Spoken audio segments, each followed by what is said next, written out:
തിളച്ച വെള്ളമാണ് ആ എടുത്ത് കുടിക്കുന്നത്, കണ്ടില്ലേ? എന്നിട്ട് ഓരോരുത്തരെ ഇത് കഴിയുമ്പം ഇങ്ങനെ കൊണ്ടുപോകുന്നു. മുരുകന് ഹരഹരോ, മുരുകന് ഹരഹരോ. എന്താണെന്നുള്ളത് മഞ്ഞൾ നീരാട്ടാന്ന് പറഞ്ഞാൽ നമ്മളെ അമ്മയെ പ്രീതിപ്പെടുത്താൻ വേണ്ടി ചെയ്യുന്നതാണ്. മുരുക ഭക്തന്മാര് ഇത് കിട്ടാൻ വേണ്ടി അമ്മയെ പ്രീതിപ്പെടുത്തി ചെയ്യാതിരിക്കുന്ന ഒരു അനുഗ്രഹമായ ഒരു രീതിയാണ് മഞ്ഞൾ നീരാട്ടം. വർഷങ്ങളോട്ട് ചെയ്യുന്നതാണ്, വർഷങ്ങളോട്ട് ചെയ്യുന്നതാണ്. എന്റെ കൊച്ചിലോട്ടുള്ളതാണ്, എന്റെ കൊച്ചിലോട്ടുള്ളതാണ്. എന്റെ കൊച്ചിലോട്ടുള്ളതാണ്. അവരെ കഴിഞ്ഞപ്പുറത്തെ ഞാനത് ചെയ്യുന്നത്, മുടങ്ങാതെ കൊണ്ടുപോകും. കാവടി മൃഗങ്ങൾ അവരാരും വീട്ടിൽ കയറത്തില്ല. പ്രത്യേകം ഇവിടെ അമ്മ അടുത്ത് തെറ്റിക്കുളം നാഗരികമുണ്ട്, അവിടെ നിന്ന് കൂടുതൽ കാവടി വരുന്ന അവിടെ പ്രത്യേകം അവർക്ക് താമസ സൗകര്യം ഒരുക്കിയിട്ടുണ്ട്. അവിടെയാണ് ഭക്തന്മാരാണ് താമസിക്കുന്നത്. നാളെ രാവിലെയാണ് നമുക്ക് കാവടി കോട്ടയത്ത് വരുന്നത്, പല സ്ഥലങ്ങളിൽ നിന്ന് വരുന്നുണ്ട് കാവടി.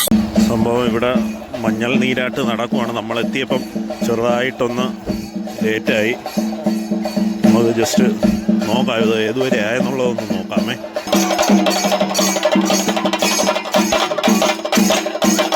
പാറയിൽ സുബ്രഹ്മണ്യ ക്ഷേത്രത്തിലെ ഒരു ചടങ്ങാണ് നമ്മൾ ഈ കാണുന്നത്, കണ്ടില്ലേ?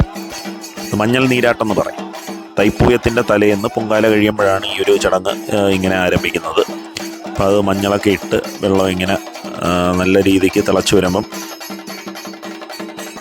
ഇതാണ് പ്രധാനപ്പെട്ട ഇവരുടെ ഗുരു. അപ്പോൾ അദ്ദേഹമാണ് വന്ന് ഇതിനൊരു തുടക്കം കുറിക്കുന്നത്. അതിനുശേഷം ബാക്കി ശിഷ്യന്മാരെല്ലാവരും കൂടി അങ്ങറ നമുക്കിതൊന്ന് കാണാം, ഇവിടുത്തെ കാഴ്ചകളും വിശേഷങ്ങളും ഒക്കെ. അപ്പം നമ്മൾ ഈ ഒരു തെക്കൻ കേരളത്തിലെ ഇങ്ങനത്തെ കാഴ്ചകളൊക്കെ കാണുന്ന വടക്കൻ കേരളത്തിലെ ആൾക്കാരൊക്കെ ഉണ്ടെങ്കിൽ അവർ അവിടുത്തെ തൈപ്പൂയ ആഘോഷങ്ങളുടെ കാര്യങ്ങളും വീഡിയോസൊക്കെ ഉണ്ടെന്ന് കമൻ്റായിട്ടൊക്കെ അടയാളപ്പെടുത്തിക്കോ കേട്ടോ. മഞ്ഞൾ നീരാട്ടിനുള്ള വെള്ളം തിളച്ച് നിറഞ്ഞുകൊണ്ടിരിക്കുകയാണ്, അത് കണ്ടില്ലേ? അപ്പോൾ അതിൽ കർപ്പൂരമൊക്കെ കത്തിച്ച് വെച്ച് അപ്പോൾ അത് സ്റ്റാർട്ട് ചെയ്യാൻ പോവുകയാണ്, കണ്ടോ? അപ്പോൾ ആൾക്കാർ കുറച്ചൊക്കെ അങ്ങനെ മാറി നിൽക്കുകയാണ്. ചിലപ്പോൾ ദൂരോട്ടൊക്കെ മാറിയുന്നില്ല, ചിലപ്പം വെള്ളം വന്ന് പുറത്ത് വീഴും, കണ്ടില്ലേ? അതിൽ നിന്ന് വരുന്ന പുക കാണുമ്പം തന്നെ നമുക്കറിയാം അത് എന്തുമാത്രം ചൂടുണ്ടെന്ന് വെള്ളത്തിന്, കണ്ടില്ലേ? നല്ല പുകയാണ് അതിൽ നിന്ന് വന്നുകൊണ്ടിരിക്കുന്നത്.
ഇവിടെ പൊങ്കാല നടക്കുന്നുണ്ടായിരുന്നു. അപ്പം പൊങ്കാല തീരുന്നതിന് മുൻപേ മഞ്ഞൾ നീരാട്ട് ഇത്തവണ സ്റ്റാർട്ട് ചെയ്തു.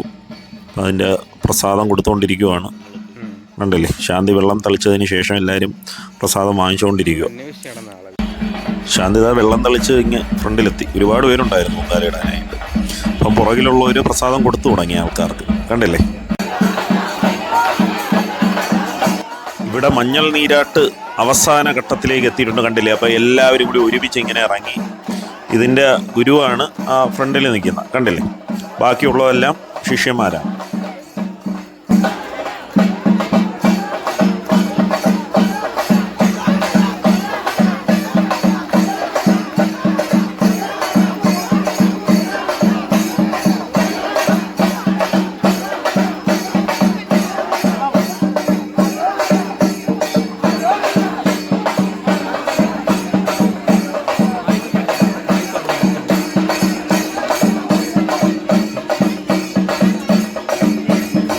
അനുഗ്രഹം കിട്ടുന്നവരെയാണ് ഇങ്ങനെ കൊണ്ടുപോകുന്നത്.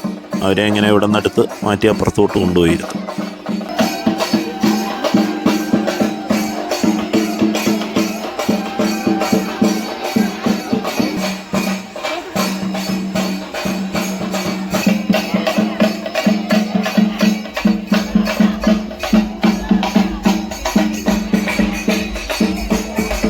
നൂറ്റാണ്ടുകളായിട്ട് ഇത് പാരമ്പര്യമായിട്ട് ഇതിങ്ങനെ ചെയ്തു വരുന്നതാണ് ഈ മഞ്ഞൾ നീരാട്ട്.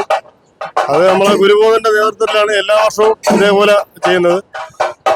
ഗുരുബോധൻ കുറെ വർഷമായി നമ്മൾ ഇത് എല്ലാ തവണയും എത്ര പേരുണ്ട് അതെല്ലാവരെയും നമ്മൾ ഈ പൊങ്കാല സമയത്ത് വന്ന് എല്ലാ അനുഗ്രഹമെല്ലാം വാങ്ങി നമ്മൾ ചെയ്യുന്നതാണ്.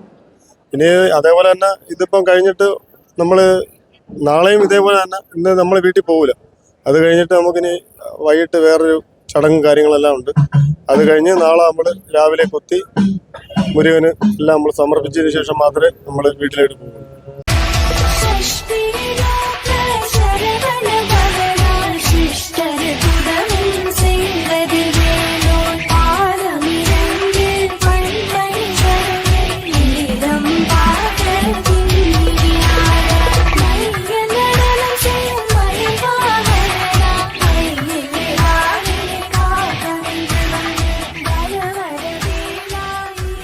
അപ്പൊ ഇന്നത്തെ കാഴ്ചകൾ കൊണ്ടൊന്നും ഒന്നും ആവുന്നില്ല.